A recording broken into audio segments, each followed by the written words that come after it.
The instructions in meditation that we have worked with, of the foundations of mindfulness, awareness of the body and the physical world within which we live, of the heart and feelings of the mind and the laws of the mind, are all instructions of bringing a quality of awareness or presence and kindness. This kindness or compassion is a kind of courage of heart that allows us to see this world as it is, to open to it, to let go into it, and to find a peace or a place of knowing within the heart in the face of birth and death itself.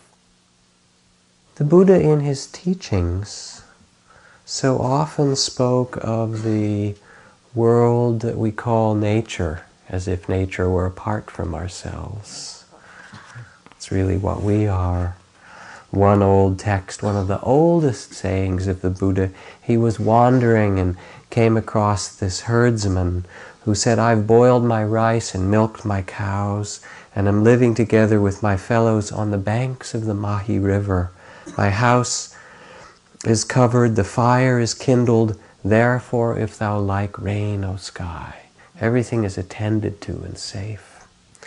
And the Buddha laughs and he says, "I am free from anger and from stubbornness," said the Blessed One. "I am abiding but for one night on the banks of the Mahi River. My house is uncovered, but the fires of craving and grasping are extinguished. Therefore, if thou like rain, O sky." He says, I sit in the midst of these elements rather than closing them out. They can rain right on me, and I'm at peace with them.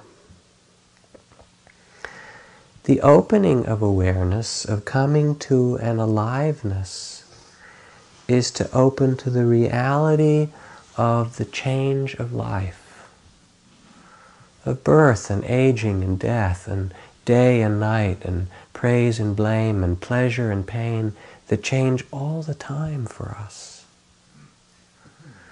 And the task in this practice of mindfulness is to develop a capacity to shift from the small self, from the body of fear, to some deeper and deeper letting go into the truth of life as it is, a peace with life as it is, the 10,000 joys and 10,000 sorrows.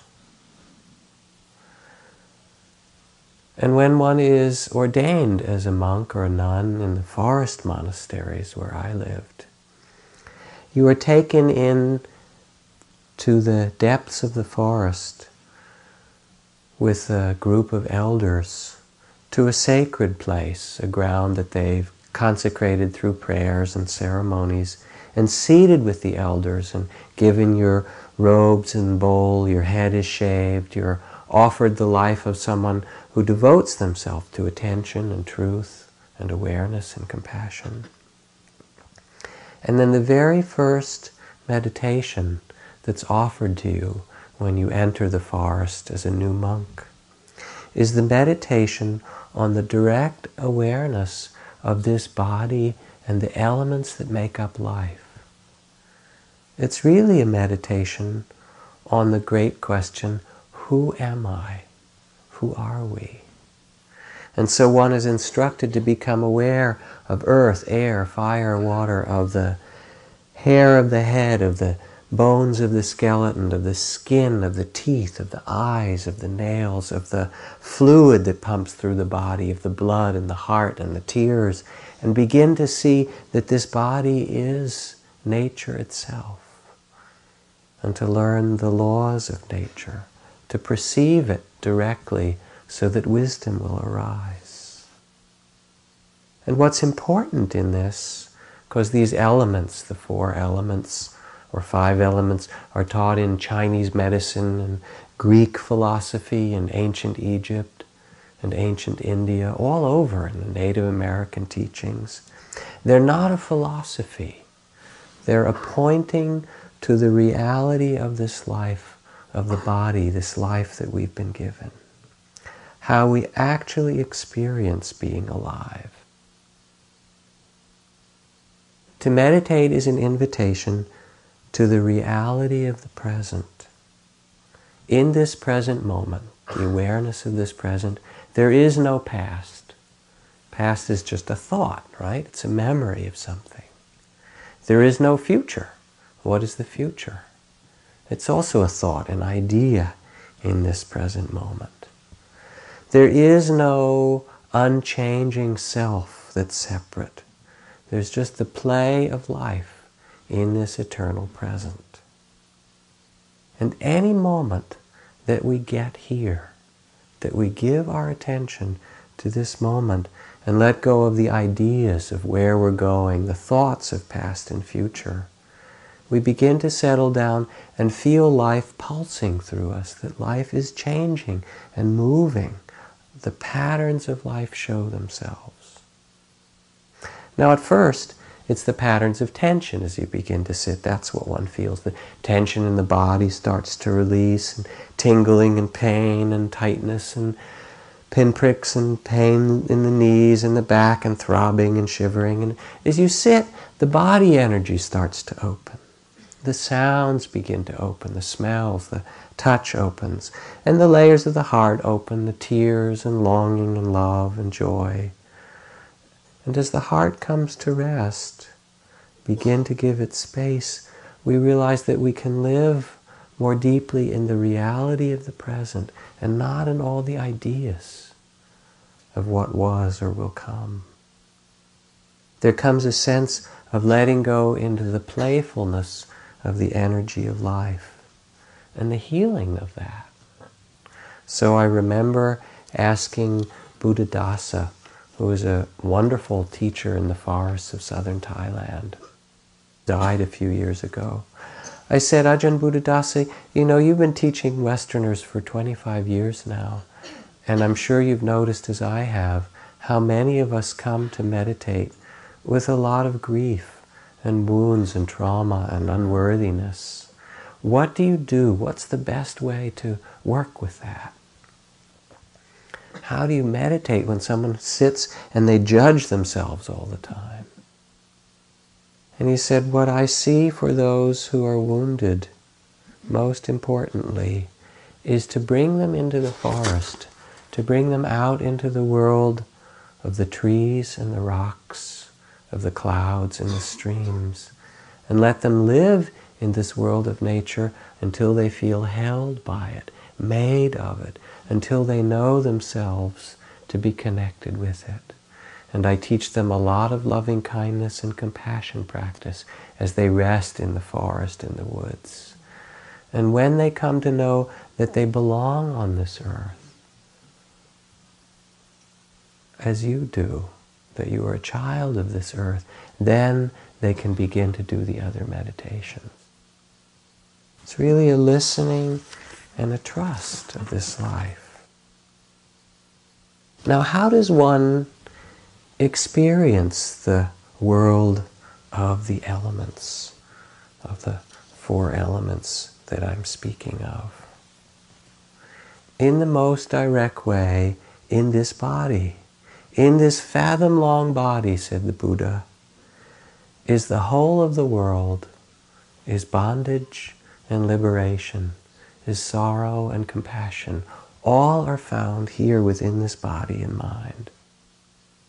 So in the invitation to awareness, the four foundations of mindfulness, the Buddha says, after quieting oneself with one's breath, feeling the movement of breath and quieting the body and the heart, one begins to examine the nature of this body. And the practitioner reviews the body, feeling in this body the earth element, the water element, the fire, and the air element. As a skilled butcher, sitting in the butcher shop, might see the different cuts of meat. The practitioner reviews the elements which make up this body of attachment that we have.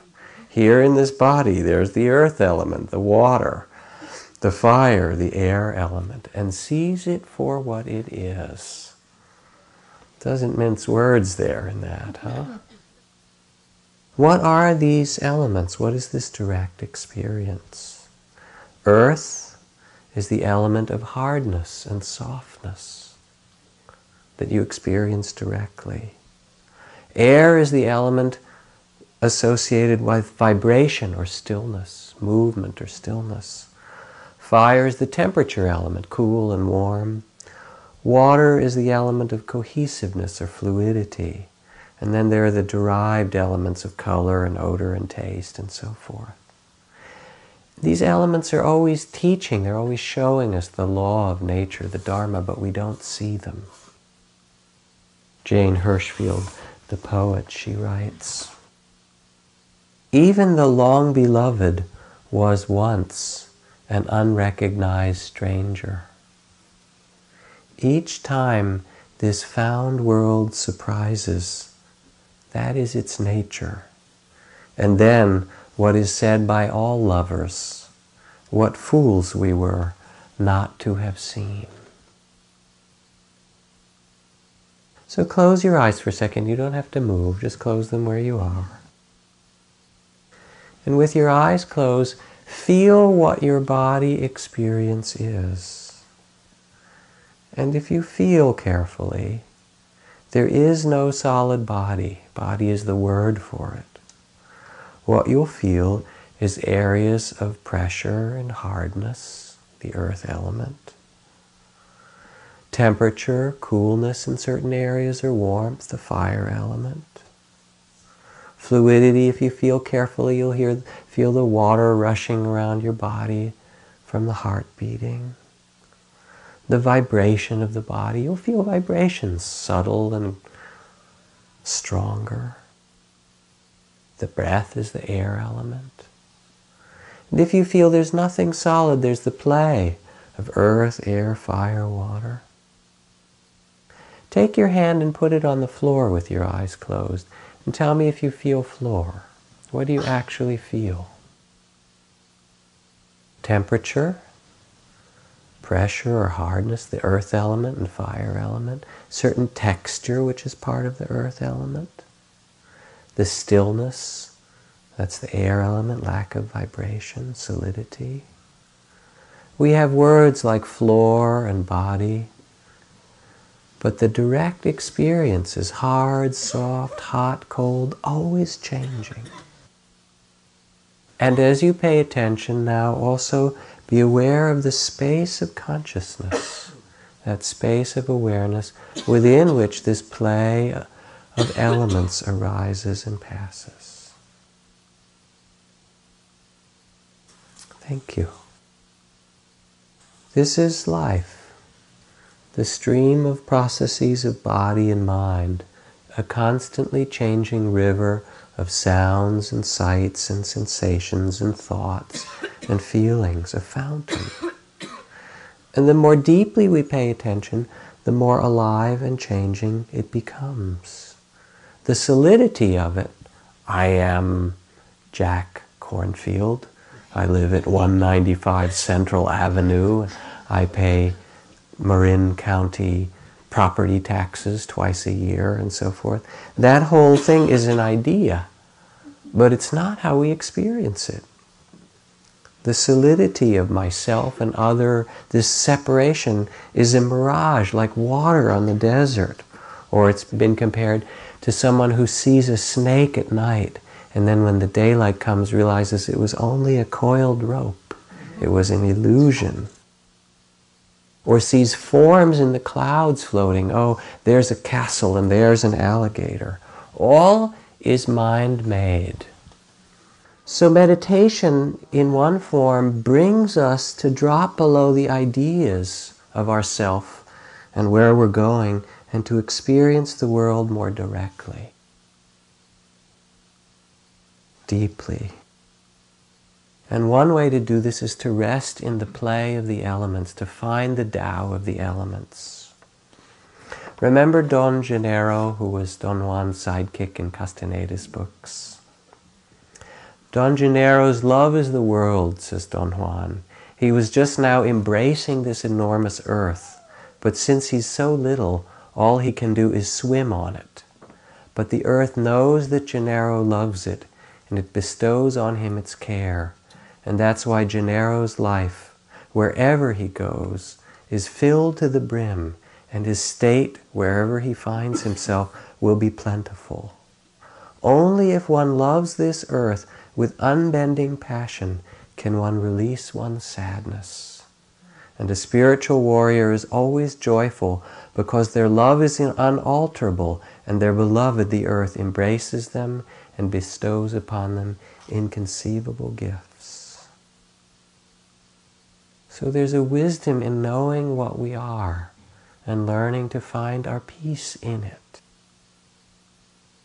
Resting in the play of the elements then. The first element, the earth element, hardness and softness. We are clay. We are minerals. Kurt Vonnegut wrote this funny poem called Mud Sitting Up. Right? We are mud sitting up looking at other mud saying, far out, we're the mud that got to sit up for a while before we lie down again. This is the food body made of minerals, an ancient Mayan poem. If I were to lead you into the depths of the temple, one of the old Mayan temples, if I were to ask you which of these bones were which king, what could you reply? You would say, I know not, for the greatest and the least are confounded in common clay, and the blackness of the tomb is the sun's womb, and the dark night shines with bright stars. We are thus. So in the invitation to meditation, they say, O nobly born, O you son or daughter of the Buddha, learn who you really are. Is this body who you are? This body is made of earth, minerals, clay, bones, nails, teeth. Our teeth are bone, right? I clunk them together, make a little sound, and I feel how they're bones. You got these kind of white, smiley bones hanging down there in this hole that we stuff the dead plants and animals in, right? We're talking animal here, right? Feel your elbows, right? And your kneecaps and the hip bones and stuff. Move your arms and feel how there's the bone structure in there. We are made of earth. This is the earth element. Bones and teeth and sinews and nails. Ajahn Chah used to like to have us sit on the stone floor. No cushions for us in the monastery. So you could really feel your connection to the earth. And you could. You know, in the statue of the Buddha, he's got his hand touching the earth on the night of the enlightenment, as the story is told, and Mara visits him, and all the temptations and the armies of Mara. And finally the earth is touched, but in the Buddha's hand, he calls upon the earth to bear witness to his right to sit on the seat after all these lifetimes of compassion and patience and loving kindness and equanimity. I am a child of this earth. So this is the great element of earth. That is what we are made of. And it changes form. It starts to sag after a while. Have you noticed? You know? It does its thing. And if you recognize it, it's just the element of the earth. It becomes more visible at the time of birth and death. That's when the elements really show themselves. When you're born, there's this great gush of water that comes out. You know, you're living in the water, and there's the water that breaks, and then you don't quite slide out on it unless you're lucky, you know, but there's the earth pressure and the fire in birth, and all the elements are really there when you're born. And they're really there when you die. This is from Kalu Rinpoche's teachings on the nature of the elements at death. The earth element. As we die, our body begins to lose all strength. We are drained of energy. We can't get up or stay upright or hold anything. We can no longer support our head. We feel as though we're falling, sinking underground or being crushed by a great weight. Some texts say it's as if a huge mountain were being pressed down on us and we're being squashed by it. we feel heavy and uncomfortable and are asked to be pulled up, have our pillows made higher. Our complexion fades and pallor sets in. Our cheeks sink.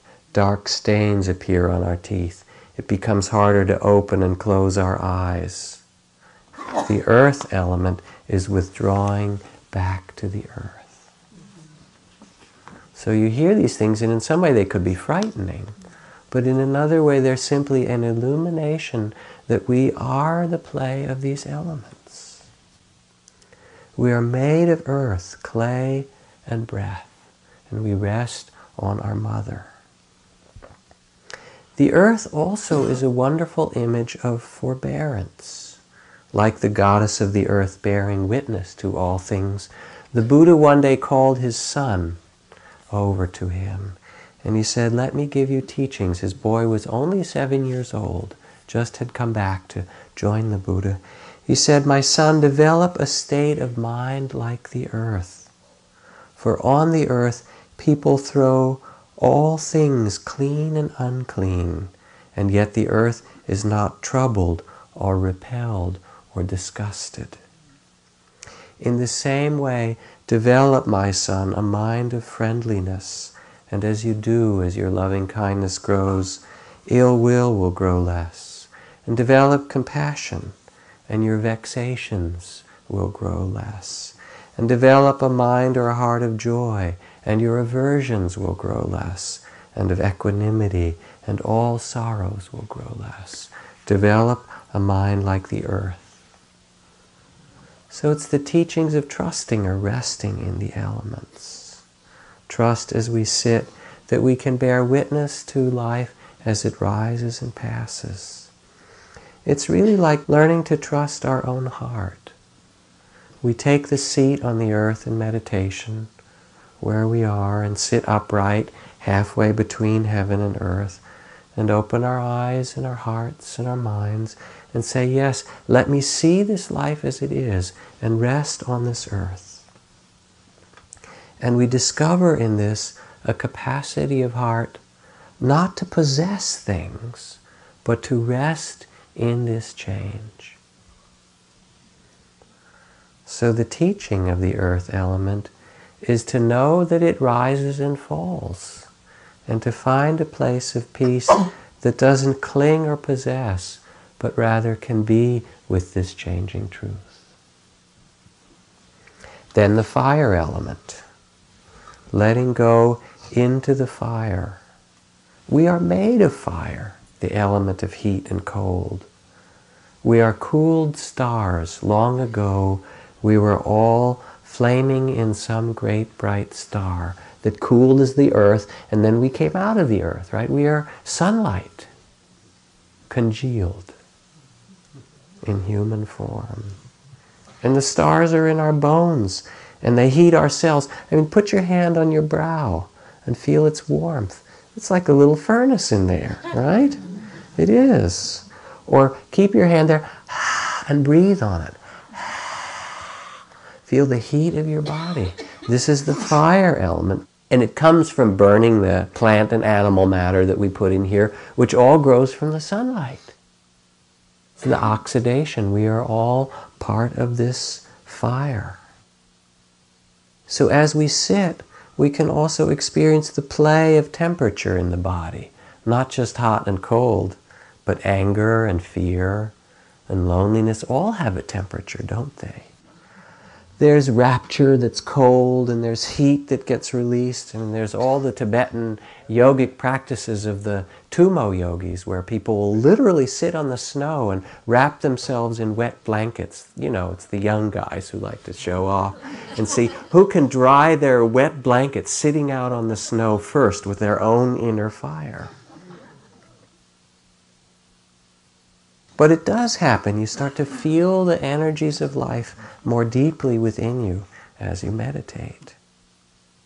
So as you go through your meditation, begin to notice, just as we breathe and expand and contract, or we get heavy and light, begin to notice the play of the energy of fire and heat and cool, and which moods and states of the heart are cool and which are hot, and what it means to live in the reality of this changing element. I mean, I remember sitting on long retreats, one monastery in particular, where we did practices of seeing how long you could sit or how long you could stand just in one posture, 24 hours of just sitting without moving. And at first, you had to train first to do it. It wasn't done quickly, so you had some deep concentration. But at first there would be this incredible fire that would come. The body would start to ache and pain, and then it would just be like you were sitting in the flames. But if you sat with it for a while, then it would turn. It would become airy and light, and angels' wings, and all kinds of amazing things would come out of the fire. This is from Rumi, this wonderful poem. Someone asked the dervish, "What is your vision of God's presence?" And the dervish says, "I'll tell you a story. God's presence is there right in front of me, a fire on the left, a lovely stream on the right. One group walks toward the fire, into the fire, another toward the sweet flowing water. No one knows which group is blessed and which is not. But whoever walks into the fire appears suddenly in the stream. Wherever a head goes under the water surface, that head then pokes out of the fire." Most people guard against going into the fire and so end up in it. If you are a friend of God, fire is your water. You should wish to have 100,000 sets of moth wings so you could burn them away one set at a time. Really talking here about the fire of the heart. So the Sufis put it this way: overcome any bitterness because you were not up to the magnitude of the pain that was entrusted to you. Like the mother of the world who carries the pain of the world in her heart, each of us is sharing in the totality of that pain. Each of us is given a certain measure of cosmic pain, and you are called upon to meet it in joy instead of self-pity.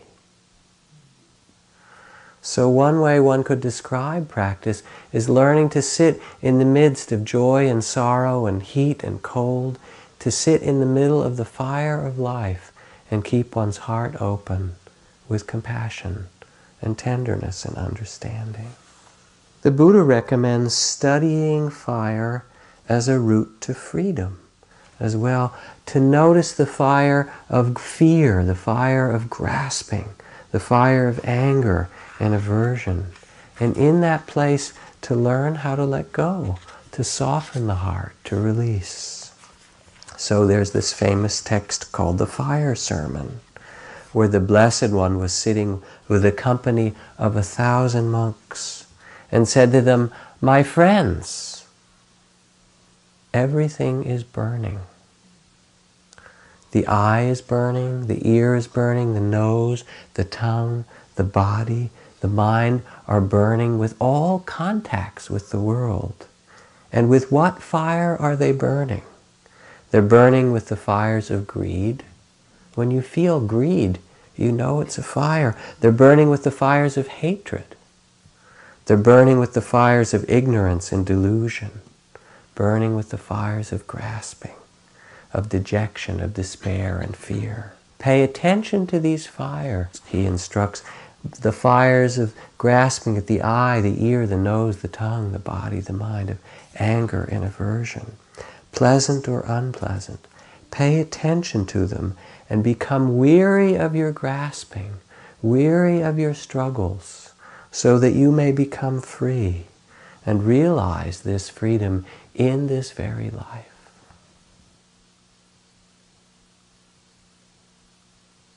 There's a kind of quality in meditation that teaches us how to sit in the face of birth and death. It's its purpose in some way. That's what brings freedom. The dance of the elements dances through our consciousness, and here we are in this moment again. Fire. At the time of death, our mouth and nose dry up completely. The warmth of our body begins to seep away, usually from the feet and hands toward the heart. Perhaps a steamy heat rises from the crown of the head. Our breath is cold as it passes through our mouth and nose. We can no longer drink or digest anything with the inner fires. Our mind becomes confused. We can't remember the names of family or friends. It becomes more difficult to perceive anything. And for the individual dying, the inner experience can be being consumed in a blaze, in a flame, being in the middle of a roaring fire, or perhaps the whole world being consumed in a holocaust of fire. This is the fire element returning to fire. The play of the elements that is our life. The element of water, washing and nourishing endless rivers, the veins, the capillaries. Our body is 85% water. We're a bag of salt water and a little mud thrown in. We came out of the sea. I mean, swallow. There's all that water in there, isn't there? Feel your pulse. You know, the water flowing around through the body. Blood, lymph, tears, urine, all the different fluids of the body. That's what makes up our life. These eyes, balls of water. Notice the power of water. Cool water, raging water, flood water, icy water, rain water. For the raindrop, joy is in entering the river, says the poet Ghalib. Travel far enough into sorrow and tears turn into sighing. When after heavy rains the storm clouds disperse, is it not that they've wept themselves clear to the end? Our life too is made up of water. As Kabir says, I laugh when I hear the fish in the sea is thirsty. What we seek is what we are if we can let go into it. Here again is the water at the time of death. We begin to lose control of our bodily fluids. Our nose begins to run, we dribble. There can be discharge from the eyes. Maybe we become incontinent. We cannot move our tongue. Our eyes start to feel dry in their sockets as the water element dries up. Lips become drawn and bloodless. Mouth and throat sticky and clogged. The nostrils cave in. We become very thirsty. We tremble. The smell of death begins to hang over us. Our mind becomes hazy, nervous. Sometimes we feel as if we were drowning in an ocean or being swept away by a huge river. The water element is returning to water. The teachings are to learn to experience this directly, rather than to hold on to feel the Tao, the flow itself. When you do things from your soul, says Thomas Merton, you feel a river move in you, a joy. To feel water is to feel the fluidity that's possible in the body and in the heart and in life itself. It's a kind of letting go into that. Here's Langston Hughes.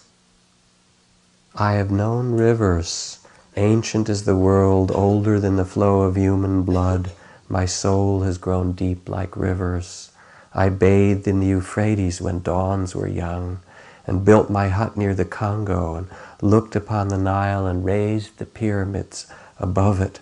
I heard the singing of the Mississippi down to New Orleans. I've known rivers, ancient, dusky rivers. My soul has grown deep like rivers. The last element of the four great elements, the air element. Vibration, the wildness of the air, gas, movement.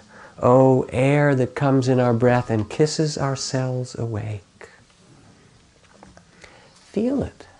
The breath constantly moving within us. Air is the dance, the place that moves within us, that dances all the time.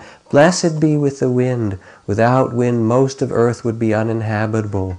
The tropics would grow unbearably hot that nothing could live, and the rest of the planet would freeze. Moisture. would be confined to the oceans, and all but the fringe of the great continents would be the desert. But with the wind, the earth comes truly alive. Winds are the circulatory system of the planet, sharing energy, distributing warmth, awareness, making something out of nothing. We are the fruits of wind and have been seeded by it. The winds of our body, to dance. And you know, we have air in us. We breathe all the time, and then we burp and we fart and we, move air through the channels. Earth, air, fire, and water. And as we feel into this, we can get a sense of this life force, this vitality, even in the stillness. At the still point of the turning world, T.S. Eliot says, there is the dance.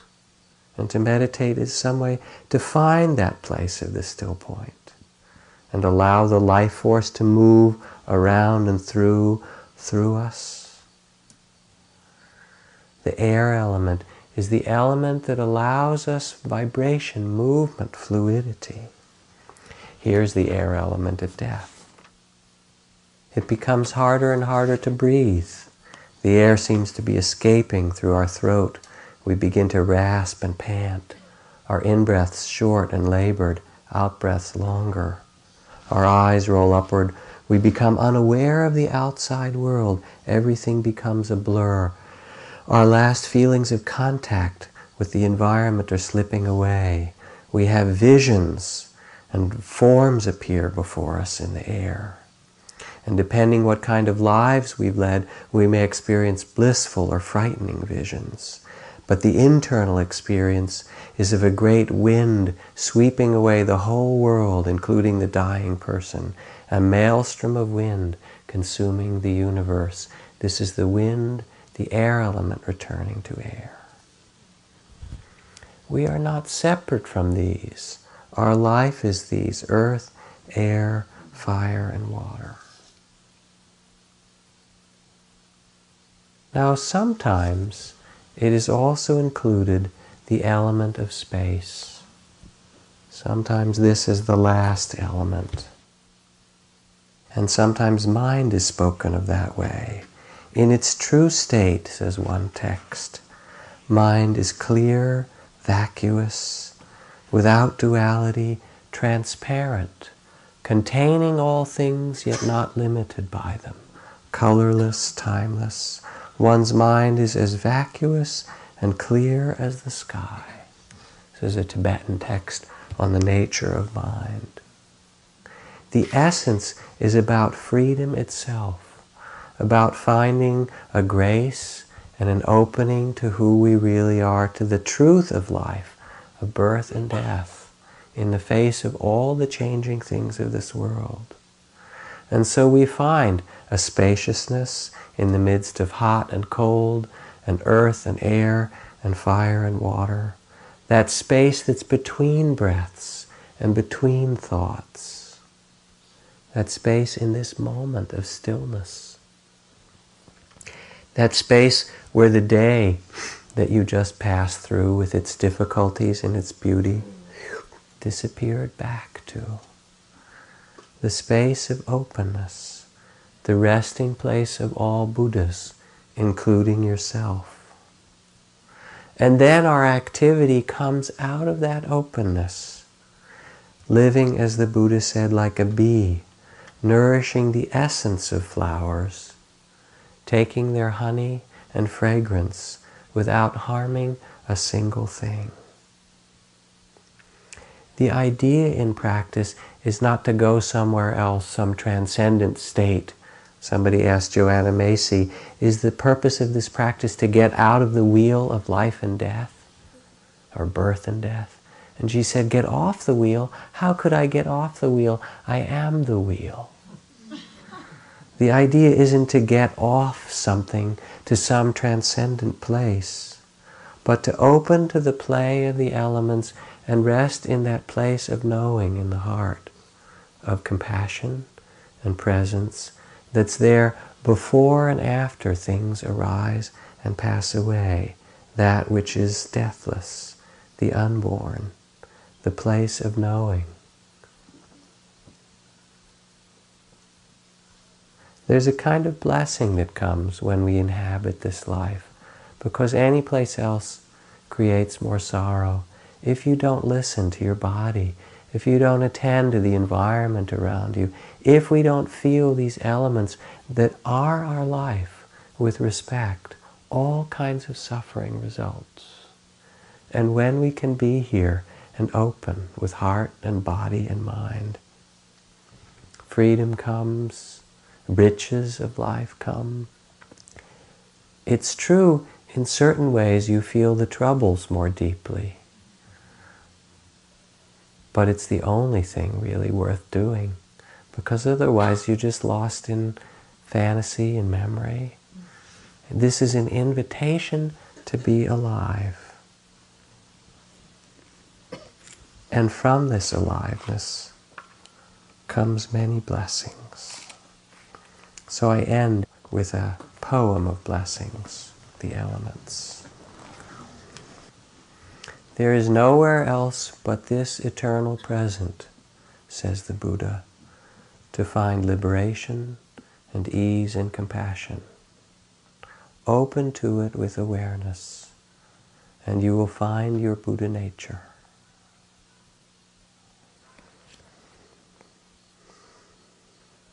This is a blessing adapted from the Gaelic. Deep peace of the running waves to you, of water flowing, rising and falling, advancing, receding. May the stream of your life flow unimpeded. Feel that. Deep peace of the flowing air to you, which fans your face on a sultry day, the air which you breathe deeply and rhythmically.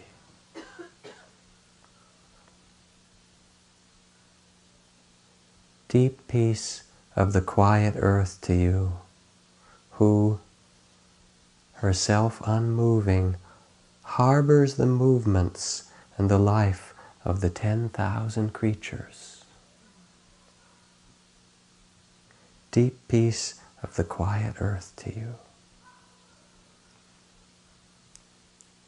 Deep peace of the shining stars to you, which stay invisible till darkness falls and discloses their pure and shining presence. Deep peace of the shining stars to you. And deep peace of the Buddha's heart to you, who, great as the wave and pervasive as the air, quiet as the earth and shining like a star, breathes with his peace and spirit, deep peace of all beings to you. To live in a human form, in a human body, is a great mystery. May you live in this mystery of form and life with appreciation and wisdom and great compassion for yourself and all beings that take form.